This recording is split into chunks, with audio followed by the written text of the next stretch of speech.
നിതീഷ് കുമാർ ലാലു പ്രസാദ് ബാന്ധവം അവസാനിക്കുന്നു. വീണ്ടും പഴയതുപോലെ ബീഹാറിൽ നിതീഷും BJPയും ചേർന്ന് ഭരണം മുൻപോട്ട് പോകും. ഇത് കേൾക്കുമ്പോൾ, ഈ വാർത്ത കേൾക്കുമ്പോൾ ബഹുഭൂരിപക്ഷം വരുന്ന BJPക്കാർക്കും വലിയ നിരാശയും ദേഷ്യവും ഒക്കെ തോന്നും. കാരണം നിതീഷ് കുമാർ എന്ന് പറയുന്നത് ഒരിക്കലും പ്രതിപക്ഷത്തിരിക്കാത്തൊരു നേതാവാണ്. എപ്പോഴും ഭരണപക്ഷത്തായിരിക്കും. ഒരിക്കൽ BJPയുടെ കൂടെ ചേർന്ന് ഭരണപക്ഷത്തായിരിക്കും, അല്ലെങ്കിൽ ആരാണോ ഭരിക്കുന്നത് അവരുടെ ഒപ്പം ചേർന്ന് നിൽക്കുക എന്നും അദ്ദേഹത്തിന് മുഖ്യമന്ത്രി ആയിരിക്കുന്നതാണ് ഇഷ്ടവും. 5 തവണയാണ് അദ്ദേഹം കാലുമാറ്റം നടത്തിയിരിക്കുന്നത്. നമുക്കറിയാം, 2014 നരേന്ദ്രമോദി പ്രധാനമന്ത്രിയായി BJP ഉയർത്തി കാണിച്ചപ്പോൾ അന്ന് NDA വിട്ടതാണ്. പിന്നീട് BJP വലിയ ഭൂരിപക്ഷത്തിൽ അധികാരത്തിൽ വന്നപ്പോൾ തിരിച്ചു വരികയും ചെയ്തു. 2019 ആയപ്പോഴേക്കും അവിടെ നിയമസഭാ തെരഞ്ഞെടുപ്പ് അടുത്ത് വന്നപ്പോഴേക്കും വീണ്ടും ഇടങ്കോലിട്ടു. പക്ഷേ പിന്നീട് അതിൽ നിൽക്കുകയാണ് ചെയ്തത്. പക്ഷേ കഴിഞ്ഞ ലോക്സഭാ തെരഞ്ഞെടുപ്പ് 2019 ലോക്സഭാ തെരഞ്ഞെടുപ്പിന് ഈ JDUവും BJPയും ഒന്നിച്ച് മത്സരിച്ച് 40 സീറ്റിൽ 39 നേടി. അതുതന്നെയായിരുന്നു ഏറ്റവും വലിയ ഒരു പോരാട്ടം എന്ന് തന്നെ പറയാം. അതിൽ ലാലു പ്രസാദിൻ്റെ പാർട്ടിക്കൊന്നും കിട്ടിയില്ല, കോൺഗ്രസിനൊരു സീറ്റ് ലഭിക്കുകയും ചെയ്തിരുന്നു. പക്ഷേ BJP ഒരു വലിയ പാഠം ഈ നിതീഷ് കുമാറിൽ നിന്ന് പഠിക്കുകയും നിതീഷ് കുമാറിൻ്റെ അടിത്തറ ഇളക്കാനുള്ള ശ്രമം അവർ കഴിഞ്ഞ നിയമസഭാ തെരഞ്ഞെടുപ്പ് കാലം മുതലേ തുടങ്ങിയിരുന്നു.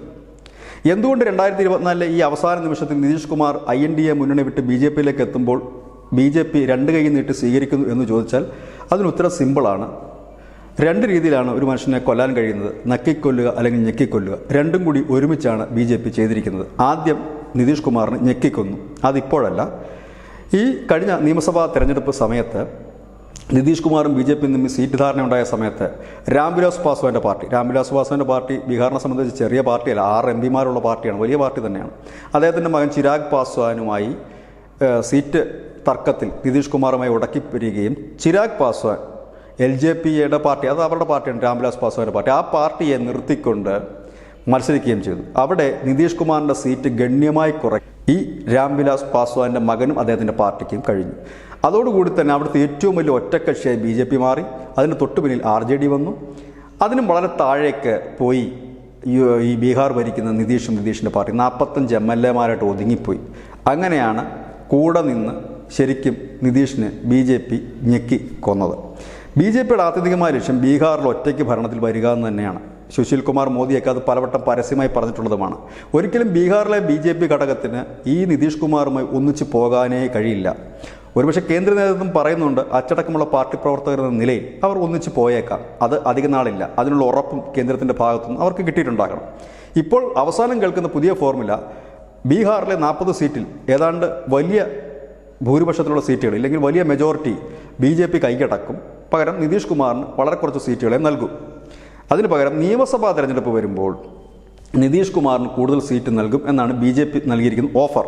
ഏതായാലും കഴിഞ്ഞ തവണ നിതീഷ് കുമാർ കൂടുതൽ സീറ്റിലൊക്കെ മത്സരിച്ചു. പക്ഷേ BJP ചിരാഗ് പാസ്വാനെ ഇറക്കി മറ്റൊരു കളി കളിച്ചു, നിതീഷിൻ്റെ ചിറകരുന്നു. ഏതായാലും നിതീഷ് കുമാറിന് നന്നായിട്ടറിയാം ഇനി മുൻപോട്ട് അധികം യാത്രയില്ല. കാരണം പാർട്ടി ഒറ്റയാൾ പാർട്ടി ആയതുകൊണ്ട് അടിത്തറകൾ ഇളകി തുടങ്ങുന്നു. കുറച്ച് കോൺഗ്രസ് കൊണ്ടുപോയി, കുറച്ച് BJPക്കാർ കൊണ്ടുപോയി, ഇപ്പോൾ ഇതാ ലാലു ബാക്കി കൊണ്ടുപോകാനുള്ള ശ്രമം നടത്തിക്കൊണ്ടിരിക്കുന്ന ഒരു സാഹചര്യം.